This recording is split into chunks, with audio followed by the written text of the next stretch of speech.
কোন সুরেতে বাজে বাঁশি আমার কানের পাশে, কে যে বাজায় মধুর রাগে দক্ষিণ হাওয়ায় ভাসে। নদীর জলে ঢেউ যে তুলে ঢেউয়ের তালে মেশে, কোন কাননের পুষ্প ফুটে সুবাস ভরায় শেষে।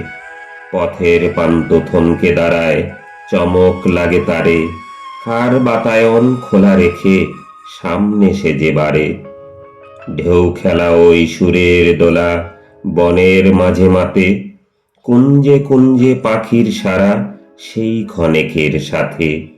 রবির শিখা জগৎ মাতায় কোমল ঘাসের পরে, স্মৃতিপটে সেই যে স্মৃতির আলপনা আজ ভরে।